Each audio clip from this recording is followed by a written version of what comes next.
So now let's try solving additional exercises for dividends, share splits, and stock rights. This is still in continuation of Chapter 11, Investments, Additional Concept. Okay, so for our first sample problem, so we have here the data for ABC company, and we have the transactions for 2020, and the first requirement is dividend income for 2020.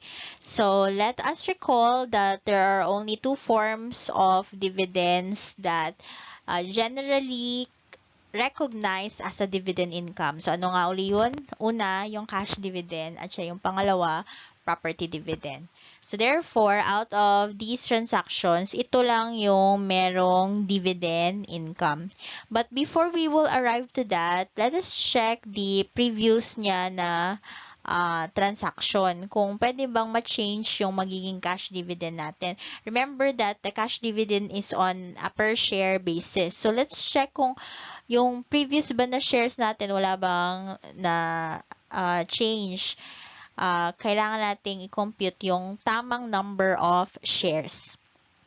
So, first is we account for the number of shares. Yung original niya is 20 at saka 30. So, total number of shares is 50,000. However, there's a share dividend. What would be the effect of the share dividend nga? Mag-increase yung number of shares natin. So, based on the existing 50,000 shares, madadagdagan siya ng 20%. So, therefore, 20% of 50,000 ay 10,000. So, ang total number of shares natin as of January 10 ay 60,000. So, yung 60,000 natin, yun yung i-multiply doon sa dividend per share. So, therefore, the dividend income is 600,000.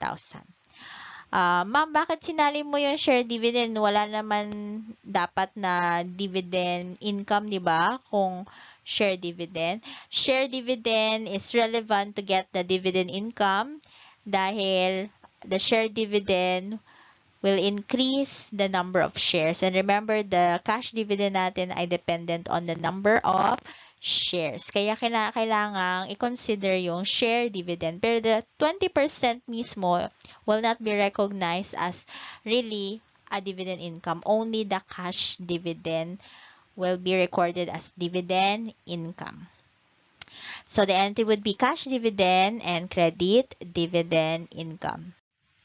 Question number 2, what is the gain on sale of shares under FIFO? Ano nga uli yung FIFO? First in, first out. So, ang unang dumating, yun dapat rin ang unang aalis, 'di ba? Dapat yung unang binili, yun din yung unang ibebenta. So, 'di ba nasa inventory to na topic, 'di ba? FIFO. Okay?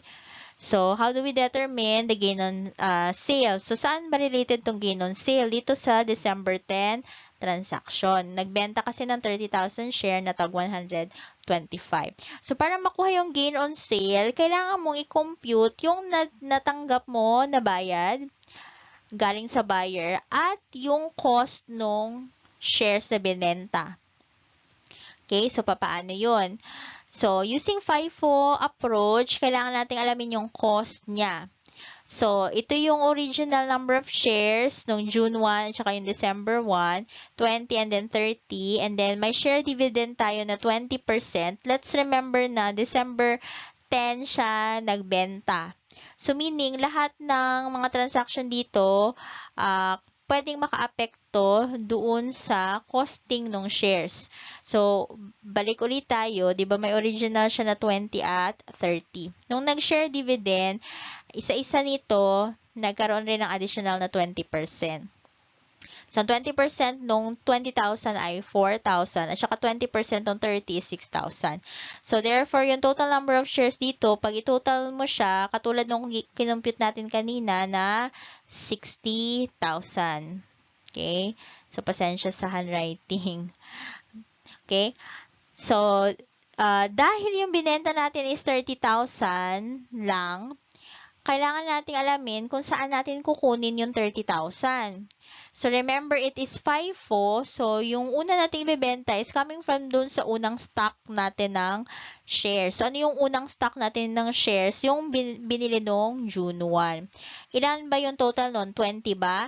Hindi. Kasi as of January 10, nagkaroon ng 20% share dividend. So, hindi na lang siya 20,000 as of January 10. Naging 24,000. Enough ba yung 24,000 to complete this sale, this 30,000 shares? Hindi. Kulang ng 6,000. So, saan natin kukunan yung 6,000? Kukunin natin dito sa December 1. So, now how do we compute? So, you have 24,000 shares is equivalent to 2 million pesos. So, ito siya. Ganun pa rin yung value niya. And meanwhile, this one, you have 6,000 shares. So, paano natin ito siya kukunin? So, kunin natin yung proportion. So, you have 6,000 divided by 36,000 shares. So, 6K na shares. So, pasensya sa handwriting. Divided by 36K. Bakit 36K, ma'am? 6,000 lang yung kailangan, yung kulang, over yung total niya 36,000. And you multiply that by 3.6 million. Bakit 3.6 million, ma'am? Kasi yung lahat ng 36,000 na to ay valued at 3,600,000. Remember, di ba, pag may share dividend, hindi na nag-change yung total value ng shares. Only yung per share. So, therefore, 6 divided by 36 times 3,600,000, that's 600,000. So, ang total cost nung shares na binenta ay 2,600,000. Magkano yung nabenta natin? 30,000 times 125, that's 3,750,000. So, yung gain natin is 1,150,000 kung FIFO approach. What if kung average approach? So, mas madali yung average. So, ganun pa rin. Ito yung sales natin. Kunin natin yung cost ng shares na binenta. So, diba, 30,000 yung binenta natin. And then, over 60. Ma'am, saan galing nga uli yung 60? Diba, yung 50,000 na to, nagka 20% share dividend. So, 20% nito, merong additional na 10,000 shares. So, ang total shares now is 20 plus 30 plus 10, 60,000. Kunin mo lang yung fraction, and then you multiply it by 5,600,000. Saan naman galing yung 5,600,000? Yung total ng dalawa. Okay? So, in-average natin kung magkano kada isa. So, pero this time, we get the proportion para mas madali. So, 3,750,000 minus 2,800,000. So, may gain on sale na 950,000. Example, another example. So, CD owns 20,000 shares of A companies, 200,000 shares of 100 par, 6% cumulative, non-participating preference share capital, and 10,000 share representing 2% ownership of A's share capital. So, sobrang mataas yung sentence. Pero unahin natin yung tanong. Dividend income. So, you have to find out which of these sentences contain the necessary answers to the dividend income. Again, yung kasali lang sa dividend income ay yung cash dividend at yung property dividend. Okay? So, first is, si CD Company, nag-own siya ng 20,000 shares of the 200,000 shares na tag 100 par. So, ano itong 100 par? Ito yung nasa books nila na value ng shares. Ano itong cumulative? Cumulative means na halimbawa ay merong in arrears.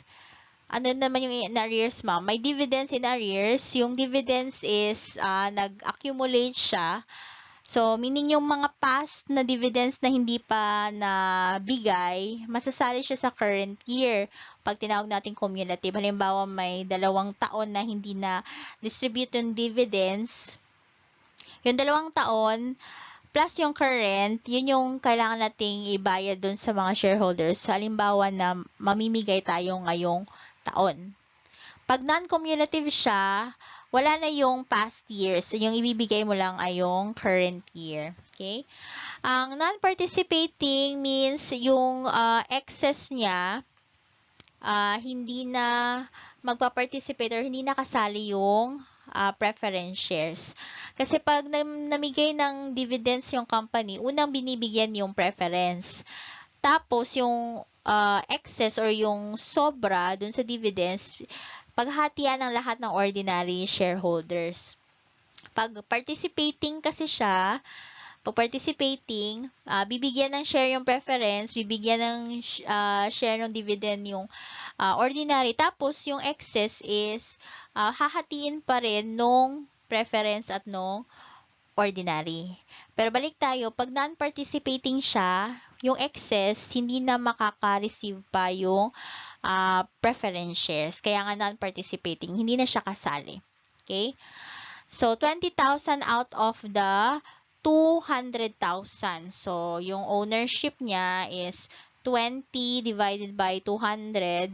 So, that's 10%. That's in terms of the preference. And then, yung 10,000 shares naman niya represents 2% ownership. During 2019, a company declared and paid dividends of 2,400,000. This is on the preference dividends. Ito.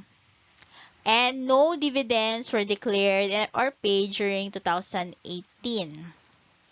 In addition, CD company received a 5% share dividend on ordinary share from a company when the quoted market price is 10 pesos. So, how much would be the dividend income? Okay? Remember again that ang magka-qualify lang as dividend income is the cash and the property dividend. So, meron ba tayong cash dividend? Meron. This is declared and paid 2,400,000. Walang dividend noong 2018. Pero saan yung gagamitin natin dito? Ito bang 2% o ito bang magkano to? 20 divided by 200, ito bang 10%? Okay? What do you think? Okay? So, the answer would be, ang gagamitin natin ay yung 10%. Okay? Wala namang dineclare on ordinary na cash dividend. Ang dineclare sa ordinary is a share dividend. And again, this is not a dividend income. Ano nga lang yung pwedeng ma-recognize as dividend income? Yung cash dividend at yung property dividend. So, the answer is 240,000 pesos. Number 3, the company received dividends from a share investment during the current year. Una is share dividend and a cash dividend. Ang tanong, dividend revenue. Ano lang yung pwedeng maging dividend revenue? Itong cash dividend. Okay? However, you have to take note that the company owns a 25% interest. Okay? So, therefore, ano nga uli yung 25% interest? Kung naalala nyo doon sa conceptual framework, di ba? Meron tayong tinatawag na investment in associate. Okay, investment in associate. Okay, sorry sa handwriting. Mahirap magsulat sa mouse. Okay. Pag investment in associate, ang gagamitin, equity method. And pag equity method ang gagamitin, ang dividend is treated as a deduction in the investment account. So, therefore, kung deduction sa investment account, so magiging dividend income ba to? Ang sagot ay hindi. Okay? Once equity method ang ginamit, so hindi siya dividend income. Again, kung equity method, kasi 25%, so therefore, ang gagamitin, so therefore, hindi to dividend income. So, ang answer ay 0. Okay, so we have a dividend income again. W company provided the following data. There's a cash dividend, owning 30% interest, and then W receive a liquidating dividend, and merong 2 million cash dividend. Ano ang gagamitin for the computation of the dividend income? Again, ang dividend income is only for cash and property dividend. So, let's check letter A kasi cash dividend siya. However, si W Company, ang kanyang ownership ay 30%. So, is this a dividend income? Answer is no. Kasi ito ay gagamitin natin ang equity method. Pag equity method, yung dividend na matatanggap ni W ay deduction from his investment. Letter B, this is a liquidating dividend. Is a liquidating dividend dividend income? Again, the answer is no. Next, W owns 10% interest and nag-declare ng 2 million na cash dividend si B. Okay, is this part of the dividend income? This is a cash dividend. So therefore, yes. And how much? Okay, the answer is 200,000. That's 2 million times 10%. Next, we have share rights. So, E-company purchased 10,000 ordinary shares at 80 pesos per share. May 10,000 share rights to purchase 10,000 additional shares at 90 per share. And then, the shares have market value of 95. The share right had a market value of 5. So, how much would be the investment in share rights? Okay. So, that would be at fair value of the rights. That's 10,000 share rights times 5. So, 50,000 pesos. Our company owned 30,000 ordinary shares of W Company at a cost of 1,100,000. And then, ang question is gain on sale of rights. Okay. So, let's determine kung magkano yung value ng rights. So, merong 30,000 rights na na-receive.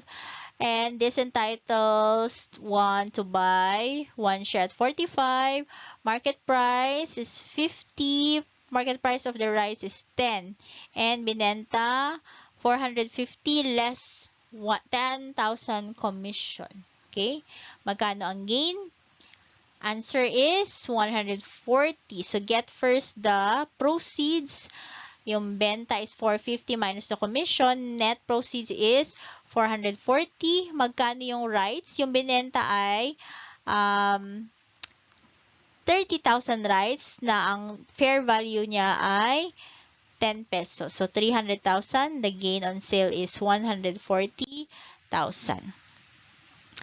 Next, a company owned 50,000 ordinary shares. Ang question is, total cost of the new shares. Magkano daw yung mga bagong shares na binili pag ginamit yung rights?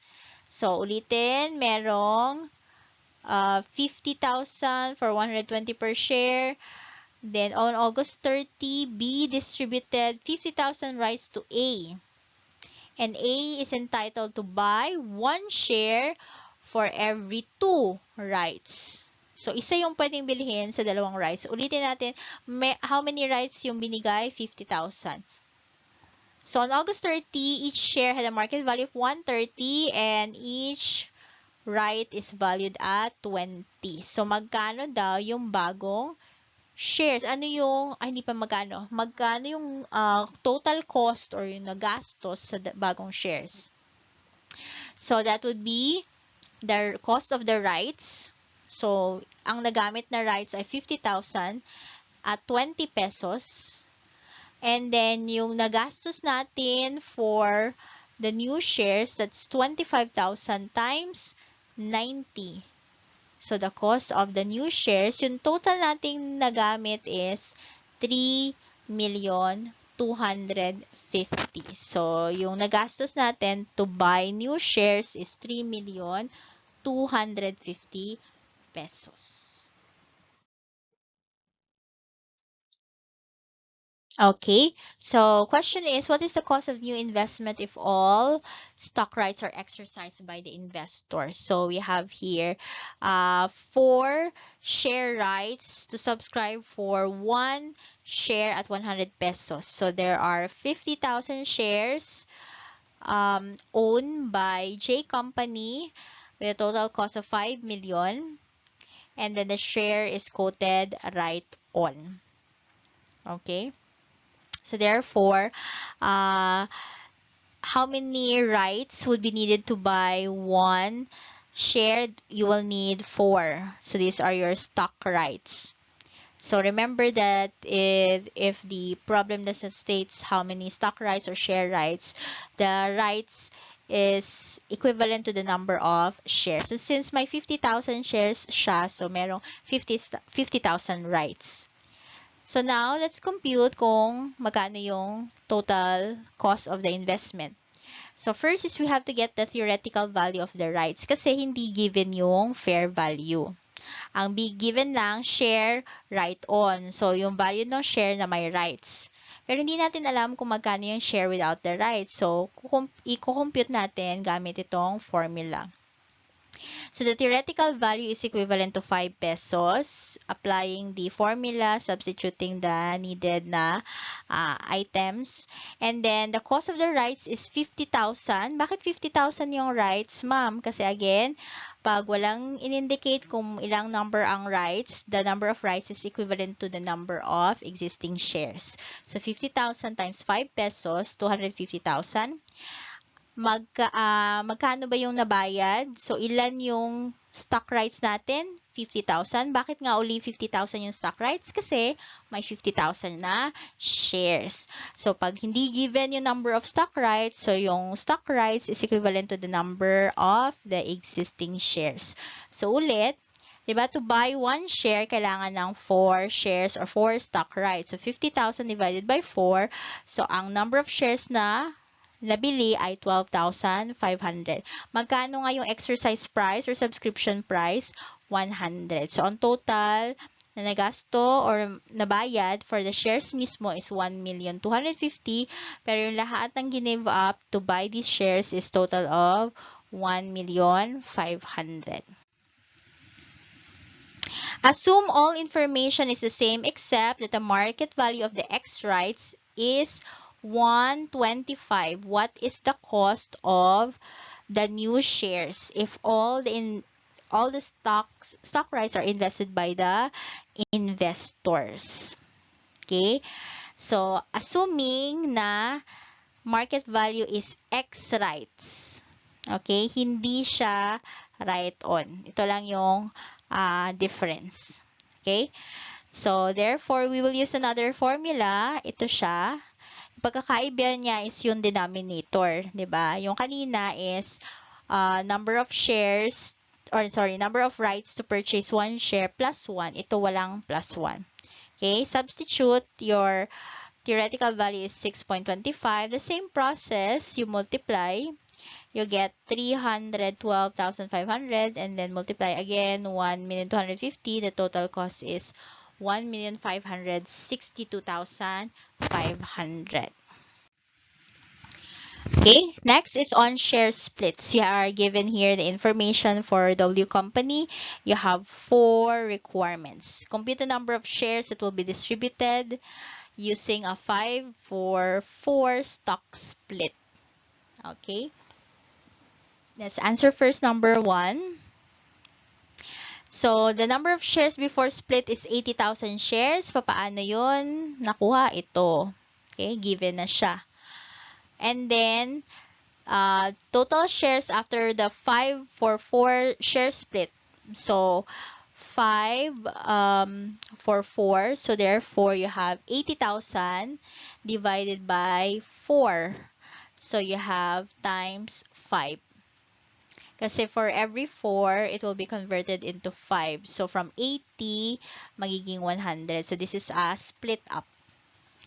And now, the additional shares is 20,000 shares. Bakit 20,000 shares?